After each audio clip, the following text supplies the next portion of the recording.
갈라디아서 2장 1절로 10절 말씀을 교독하시겠습니다. 14년 후에 내가 바나바와 함께 디도를 데리고 다시 예루살렘에 올라갔노니 계시를 인하여 올라가 내가 이방 가운데서 전파하는 복음을 저희에게 제출하되 유명한 자들에게 사사로이 한 것은 내가 다름질하는 것이나 다름질한 것이 헛되지 않게 하려 함이라. 그러나 나와 함께 있는 헬라인 디도라도 억지로 할례를 받게 아니하였으니 이는 가만히 들어온 거짓 형제 까닭이라. 저희가 가만히 들어온 것은 그리스도 예수 안에서 우리의 가진 자유를 엿보고 우리를 종으로 삼고자 함이로되 우리가 일시라도 복종치 아니하였으니 이는 복음의 진리로 너희 가운데 항상 있게 하려 함이라. 유명하다는 이들 중에 본래 어떤 이들이든지 내게 상관이 없으며 하나님은 사람의 외모를 취하지 아니하시나니 저 유명한 이들은 내게 더하여 준 것이 없고 도리어 내가 무할례자에게 복음 전함을 맡기를 베드로가 할례자에게 맡음과 같이 한 것을 보고 베드로에게 역사하사 그를 할례자의 사도로 삼으신 이가 또한 내게 역사하사 나를 이방인에게 사도로 삼으셨느니라. 또 내게 주신 은혜를 알므로 기둥같이 여기는 야고보와 게바와 요한도 나와 바나바에게 교제의 악수를 하였으니 이는 우리는 이방인에게로 저희는 할례자에게로 가게 하려 함이라. 다만 우리에게 가난한 자들 생각하는 것을 부탁하였으니 이것을 나도 본래 힘써 행하노라. 아멘. 아멘, 아멘. 저는 오늘 진리와 거짓의 충돌이라는 제목으로 말씀의 은혜를 나누고자 합니다. 자, 이게 14년 후에라고 나왔는데요. 여러분 아시는 대로 사도 바울은 다메섹 도상에서 예수 그리스도를 만난 다음에 그가 복음 전하는 도구로 이방인에게 복음을 전하는 도구로 부르심을 받았지만 바로 복음을 전한 게 아니고 아라비아로 갔다. 그리고 아라비아에서 다시 다메섹으로 갔다. 그렇게 기록이 되어 있죠. 그 다음에 그 다메섹에서 있은 지 3년 만에 게바를 만나러 예루살렘에 올라갔다. 이런 얘기가 나오고 다시 돌아가서 수리아 길리기아 지방으로 돌아갔다. 길리기아는 바로 사도 바울의 고향 다소가 있는 지역이죠. 그래서 다소에 가서 있었을 거예요. 자, 그런데 안디옥에 스테반의 순교를 통해서 예루살렘 교회들이 쫙 흩어졌죠. 그리고 안디옥에 이르른 우리 믿는 사람들이 복음을 전하는데 처음에는 유대인들에게만 전했다가 나중에 헬라인에게도 전했는데 헬라인들이 거기에 복음에 반응을 한 거예요. 그래서 믿는 사람들이 많아졌다라는 소식을 듣고 거기에 바나바를 보내죠. 그런데 그 바나바가 길리기아 다소에 있는 바울을 모셔오죠. 그리고 함께 1년을 가르쳤더니 안디옥의 큰 무리가 예수의 복음을 듣게 되었고 거기서부터 그리스도인이라 하는 이야기를 듣게 되었다. 그리고 이제 13장에 보면 성령께서 바울과 바나바를 내가 불러시키는 일을 위하여 따로 세우라 한 다음에 14장에 1차 전도 여행이 나오죠. 1차 전도 여행을 마치고 돌아왔을 때 사도행전 15장에 보면 거기에서 여러 날을 안디옥에 있는 제자들과 함께 바울과 바나바가 있었다. 이렇게 기록되어 있는데 바로 이어서 예루살렘에서 내려온 어떤 사람들이 너희가 안디옥에 있는 성도들에게 너희가 구원을 받기 위해서는 모세에게 준 율법, 그 율법을 지켜야 된다. 그리고 할례도 받아야 된다. 그렇지 아니하고는 너희가 능히 구원을 받지 못하리라. 이런 이야기를 하는 것을 그 문제가 이제 발생한 거죠. 그래서 사도행전 15장 2절 말씀에 보면 바울과 바나바와 그 예루살렘에서 왔다는 그 거짓 교사들하고 적지 않은 변론과 다툼이 있어서 그래서 안디옥에 있는 형제들이 이 문제를 우리끼리 해결하려고 하지 말고 예루살렘에 있는 그 사도들과 장로들에게 가서 상의하고 해결합시다 해서 이제 바울과 바나바 그리고 몇 사람을 함께 보내죠. 사도행전에는 그 바울과 바나바와 몇 사람 중에 누가 있는지 이름이 나오지 않지만 오늘 말씀에 보면 그 중에 헬라인 디도가 있었다. 그러니까 그때가 지금 14년 후에 이 때가 바로 지금 설명드린 바로 이때이죠. 자, 이 민감한 때에 이방인들이 할례를 받아야 되느냐 말아야 되느냐 이런 때에 이방인 디도를 데리고 올라간 거죠. 자, 그래서 오늘 제목이 진리와 거짓의 충돌인데 진리의 승리, 복음의 승리를 말하는데 사도 바울이 먼저 말하는 것은 디도를 통한 승리 선언이에요. 자, 여기 말씀에 보면 2절 말씀에 보니까 내가 전파하는 복음을 저희들에게 제출했다. 나는 지금 어떤 복음을 이방인들에게 전하고 있는지를 예루살렘의 그 유명한 자들, 그러니까 명망 있는 자들, 존경받고 인정받는 자들, 그들에게 제출했다는 거죠. 나는 이런 복음 전하고 있습니다. 그리고 그 복음과 함께 디도를 함께 데리고 갔다는 거예요. 그러니까 지금 안디옥 교회에서 일어나고 있는 그 문제, 이방인들이 예수를 믿고 구원을 받으려면 모세 율법도 지켜야 되느냐, 그 중에서 특별히 할례를 받아야 되느냐, 이것이 지금 초미의 관심사고 이것이 쟁점이 되었는데 그 쟁점의 한 복판에 있는 이방인을 그 자리에 데리고 갔다는 것이죠.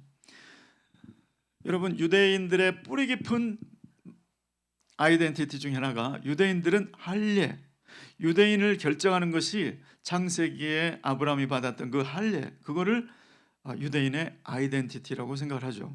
그러니까 이방인들이 회심을 해서 하나님께 가까이 나오고자 하면 반드시 할례를 받아야 된다고 생각했던 그런 생각으로 그냥 수천 년을 그렇게 지내온 거죠. 자, 그러다 보니 오늘 안디옥에 내려온 거짓 교사들이 그냥 그 생각대로 그렇게 얘기를 한 거죠. 그래서 문제가 되었는데 그 헬라인인 디도를 데리고 예루살렘에 와서 복음을 내면서 내가 전한 복음은 오직 예수 그리스도를 믿음으로 구원 얻는 그것이 내가 전하는 복음이다. 그 외에 어떤 것도 필요치 않다. 율법도 할례도 필요치 않다는 것을 그때 얘기를 했겠죠. 그러면서 헬라인 디도라도 억지로 할례를 받게 아니하였으니 이것을 이 예루살렘 공의회가 있는 내내 그렇게 했다는 것이죠. 내내 그렇게 할 수 있었다는 것은 무슨 뜻일까요? 예루살렘 공의회가 그 헬라인 디도 할례 받지 않은 것을 인정을 해줬다는 얘기죠. 그러니까 사도 바울이 전했던 그 복음을 예루살렘 공의회가 인정을 했다라는 사도 바울이 전한 복음의 진리의 승리를 알려주는 내용이죠. 자, 사도 바울이 편한 길을 택했다면 그냥 나는 복음 전하면 됐지 뭐 이런 일로 이렇게 다툴 필요 있나 이런 식으로 생각했더라면 이 중요한 결정 예루살렘 공의회가 세워지지를 않았을 거예요. 우리의 삶도 마찬가지죠. 우리 가운데 이 세상 한국의 어떤 사람들 혹은 기독교 내에서도 어떤 교단에서는 이렇게 얘기하고 어떤 교단에서는 이렇게 얘기하고 그러면 우리는 그냥 우리가 하는 일만 하면 됐지 뭐 이렇게 하고 그 이슈를 피해 가버리면 이런 일이 있을 수가 없다는 것이죠. 저는 사도 바울의 이 태도, 진리를 위해서는 한 걸음도 양보하지 않고 타협이 없다 이런 측면에서 첫 번째 종교 개혁자다. 오직 나의 의인은 믿음으로 말미암아 살리라. 이것이 로마서에서도 나오고 갈라디아서에도 나오고 사도 바울이 갈라디아서를 기록을 했는데 그 안에도 나오고 그 전통을 이어서 마르틴 루터가 또 종교 개혁을 이루고 저와 여러분들은 사도 바울, 마르틴 루터 그 라인에 서야 될 줄로 믿습니다. 진리가 아닌 것은 아니라고 당당하게 이야기할 수 있어야 될 줄로 믿습니다.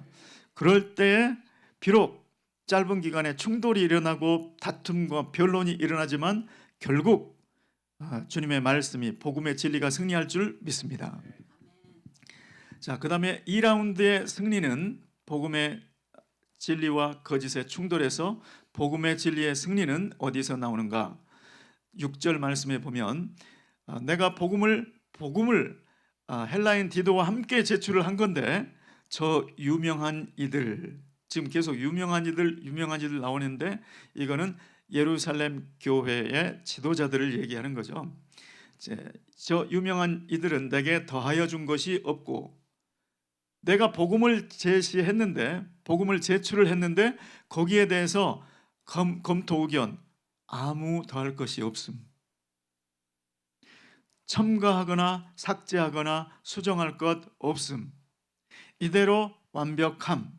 이 표시가 바로 저 유명한 이들 예루살렘 교회의 지도자들, 당시에 가장 최고의 지도자는 이제 예수님의 동생 야고보였죠.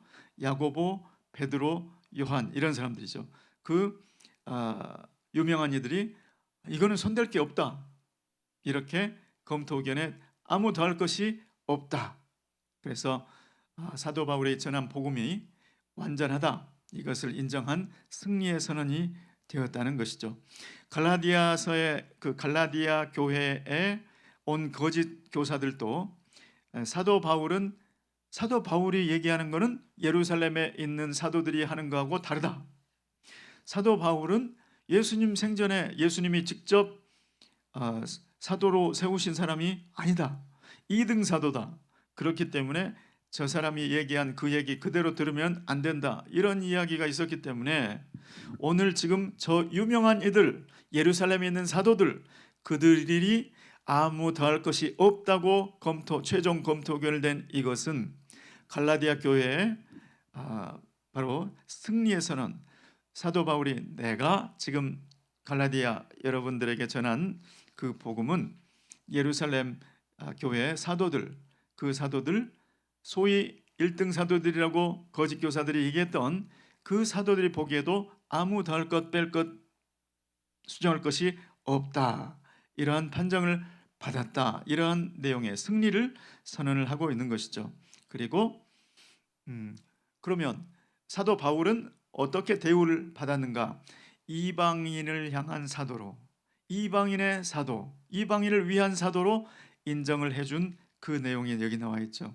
복음은 똑같은데 베드로와 여기에 있던 이 사도들은 할례자들을 위한 사도로, 그리고 사도 바울은 이방인을 위한 사도로 그렇게 다를 뿐이지 복음이 차이가 없다. 결국 복음의 사도 바울의 전했던 복음의 완전 승리를 선포를 하고 있습니다. 오늘 이 말씀은 어제의 말씀은 왜 다른 복음을 전하는 사람들은 왜 저주를 받아 마땅한가? 그것은 내가 전한 복음, 사도 바울이 전한 복음, 그 복음은 기원이 인간들에게서 나온 것이 아니고 사람들에게서 배우고 듣고 본 게 아니고 하나님의 계시로 말미암은 거기 때문에 계시로 말미암았으니까 완전하다. 뭔가를 손대면 바로 그 완전함이 훼손된다. 그렇기 때문에 다른 복음은 없는 거고 다른 복음을 주장하고 전하는 자들은 마땅히 저주를 받아야 될 것이다. 이런 논지였는데 그러면 그렇게 완전한 복음을 예루살렘에서도 인정받았는가? 오늘은 인정받은 그 말씀을 하고 있는 것이죠. 그래서 우리 삶 가운데 충돌이 안 일어날 수가 없습니다. 어떻게 종교다원주의를 이야기하는 신학교 교수에 대해서 우리가 그 신학교 수업을 그대로 들을 수 있겠냐고요. 어떻게 저기에도 구원의 길이 있고 저기도 구원의 길이 있고 어디로 가든 서울만 가면 됐지 왜 꼭 예수 복음을 통해서만 예수 이름을 통해서만 간다는 것이냐, 이런 말이 안 되는 이야기를 하는 교수님이 계셨어요. 신학교 교수님이. 나는 그 신학교 교수님의 강의를 듣는 그 학생 중에 사도 바울과 같이 이렇게 손을 들고 교수님 잠깐만 이렇게 문제를 제기할 수 있는 학생들이 있었기를 바랍니다. 그리고 저와 여러분이 그렇게 잠깐만 스탑 멈추고